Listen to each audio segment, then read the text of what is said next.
recently we've been working with similar triangles. So we're going to still be working with similar triangles today, or at least similar parts of shapes. But we're going to be using proportional parts and proportional right triangles today. So our goal today is to solve for x when we have parallel lines used to cut a shape proportional, or solve for x when we have an angle bisector that's used to cut a triangle proportionally, or solve for x when an altitude is drawn to form similar triangles in a right triangle. So we kind of have three separate goals today, but they're all very similar processes, which is why I grouped them together. So first of all, we're focusing on parallel lines. We've been working with triangles recently, that when we draw our triangle, we put another line inside, and we've said we know that the inner triangle here can be similar to the big outside triangle. And we'd have to prove that. We'd have to have information about the sides, and we'd have to actually prove that information, which we saw last time. This time, we're going to focus on the fact that if we draw our triangle, and we have a line again, and we know that these two lines are parallel, that information has been given to us. Let me name my triangle ABC, and then let me name this parallel line DE. Well, not only does that create two proportional triangles, oops, I wanted that to be a mouse, the small inside red triangle and the big outside green triangle. So those two triangles are proportional. It also cuts the sides into proportional pieces. So A to D over D to B corresponds to C to E over, I'm running out of colors, over E to B. So it cuts the sides into proportional pieces as well. AD divided by DB is proportional to CE over EB. And we had worked solely last time on focusing on the two entire triangles because we didn't necessarily know the lines were parallel. Now that we know the lines are parallel, it can cut the sides into proportional pieces. Now that doesn't just apply to triangles. If I have any two lines,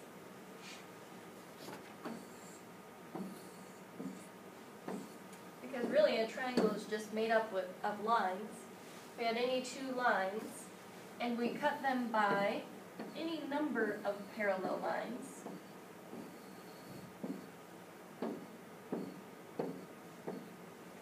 then again, all the pieces it was cut into are proportional.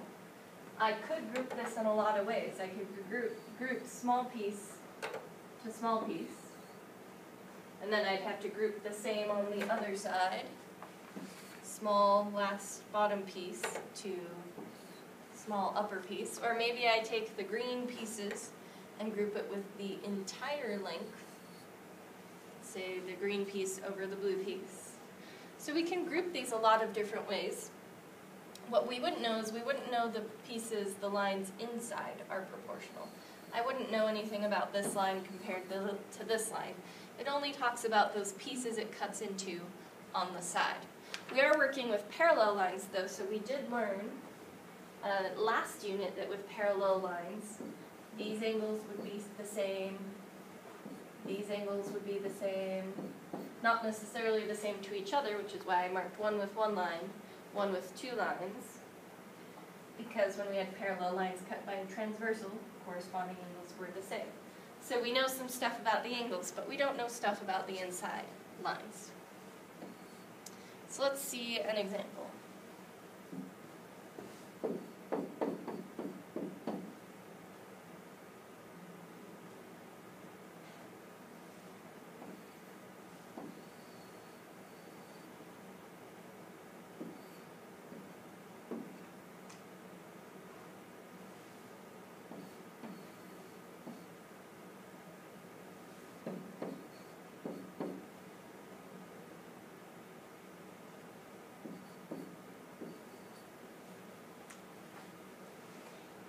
So we have a triangle, it's been cut by parallel lines. That means we know the pieces on the sides are also proportional. So we know 4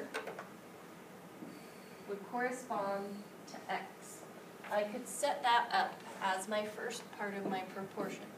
They correspond to each other because they're both above the right parallel line.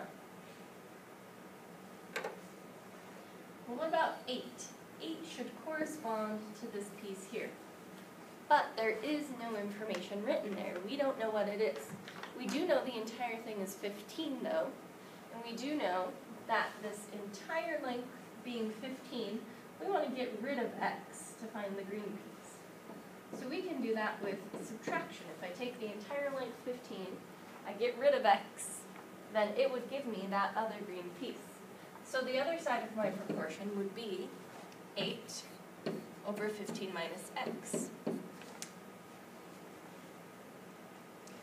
Now this time they don't have to tell me this triangle is similar, because when we use parallel lines we can assume that those pieces are proportional because of the parallel lines.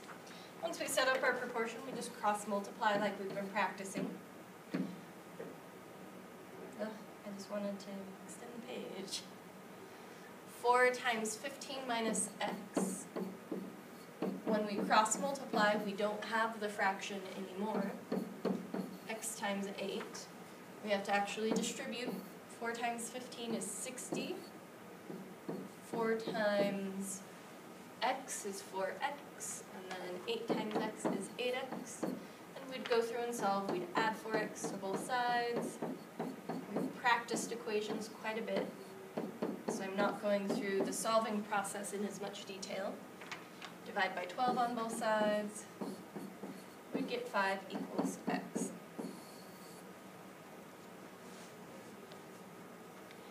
So we can solve for the proportional parts if we have parallel lines. Our second goal was to use an angle bisector in a triangle, and it also cuts our triangle into proportional pieces. Instead of using the entire triangles now, we're using just pieces. So this time we're using the angle bisector.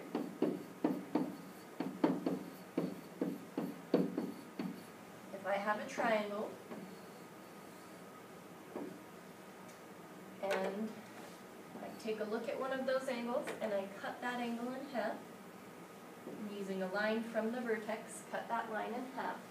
Let's name this triangle again ABC, and name the other side of the angle bisector. So the angle bisector would be BD, because we start at B, go to D to form that line.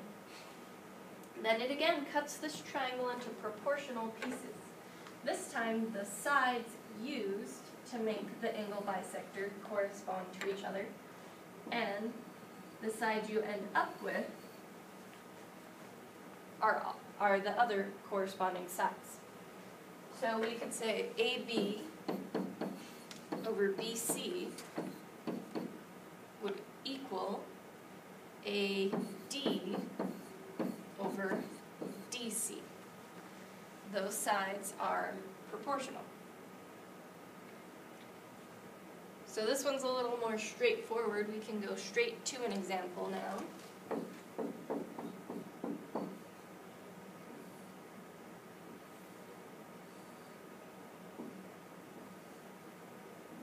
we cut that angle in half. We have this side is 24.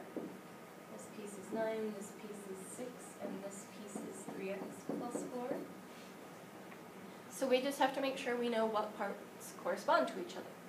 So I always must use the x. Let's start with 3x plus 4. That was from the angle bisector to the end of the triangle. So it would correspond to the other piece that was cut by the angle bisector. So 3x plus 4 corresponds to 6, so we put it over 6. And then we set up our other corresponding pieces. Now 3x plus 4 was on the top part of the triangle, so we've got to start with 24. That's also the top part of the triangle. And then our last corresponding piece is 9. Again, once we've set up our proportion, we solve it.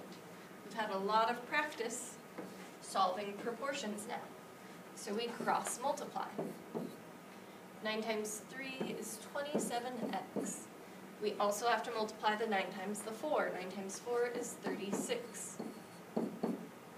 6 times 24 is 144. And now we do opposite operations to solve this equation. We minus 36 from both sides. We get 27x equals 14 minus 6 is 8. 3 minus 3 is 0. 1 didn't have anything to subtract from, so 108. And then we divide both sides by 27.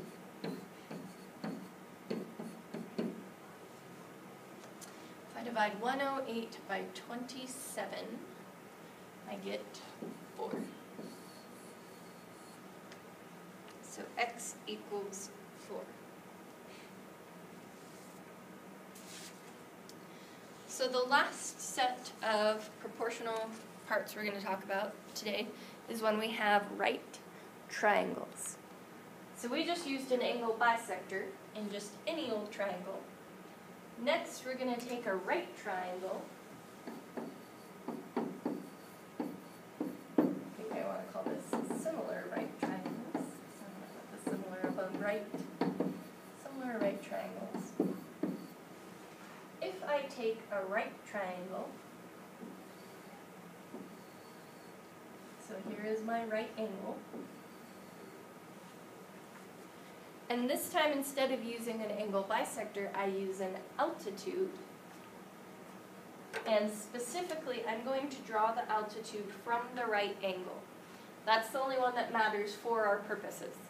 We could draw an altitude from any side, but I'm going to draw it from the right angle. That actually forms 3 separate triangles. They're a little bit hard to see because they're grouped together. Triangle 1 is here. And let's give this triangle a name so we can talk about it. A, B, C, D. So if I were to separate this green triangle out, I'm going to orient them all the same way, so I'm going to rotate it like this. Then we have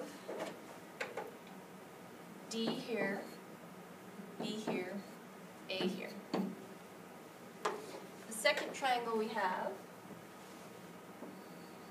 oops, sorry, I did not mean for the right click to happen. The second triangle we have is formed here. So again, I'm going to separate that out. It's already oriented the same way as our first green triangle. So the letters don't have to rotate at all. We have D here, C here, B here. And our last triangle is the outer triangle, the original triangle we looked at before we even drew the altitude. Oops. That was not the one I wanted to drag away. I wanted to drag the red one away.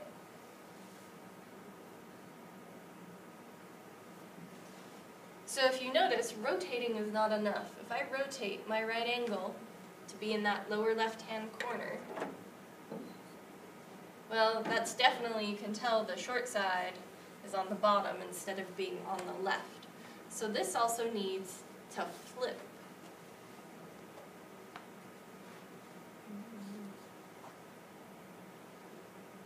If we flip it, there we go. Now we're oriented the same way.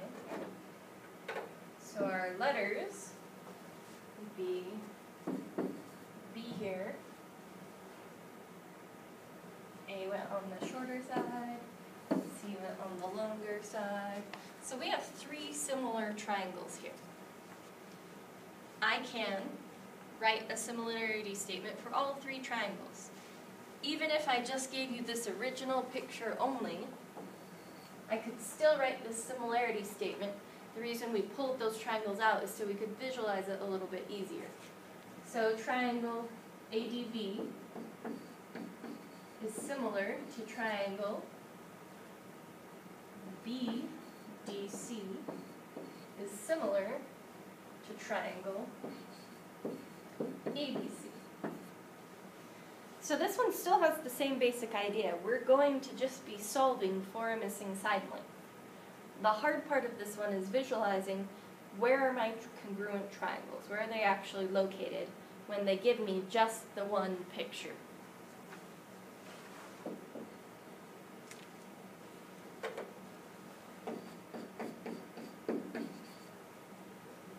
So let's say, actually I don't want it to be oriented the same way we had originally because they also will reorient so that it looks a little bit different. Let's say we have this setup.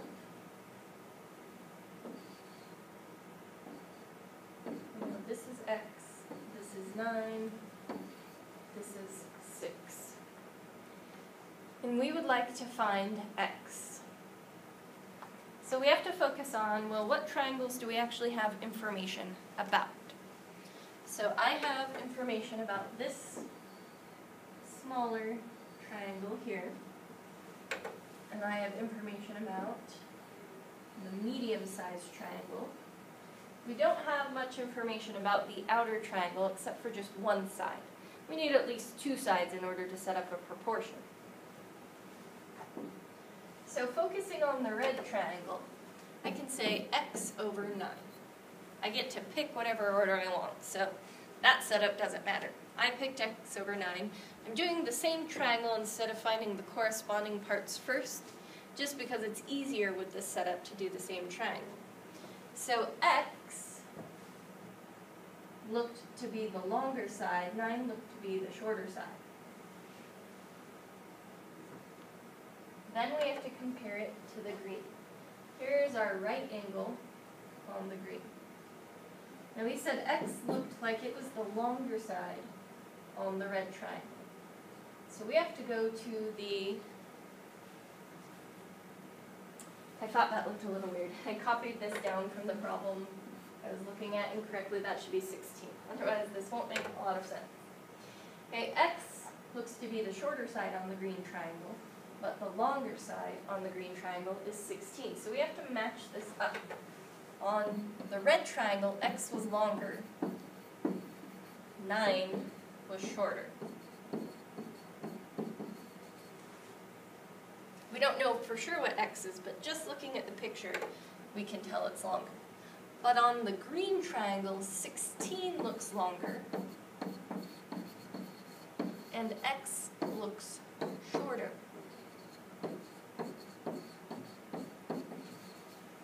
And we have to line them up the same way in order to have our parts be corresponding. So now we have to cross multiply.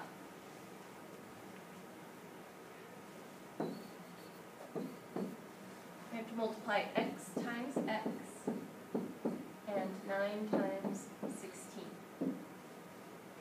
X times x gives us x squared. 9 times 16.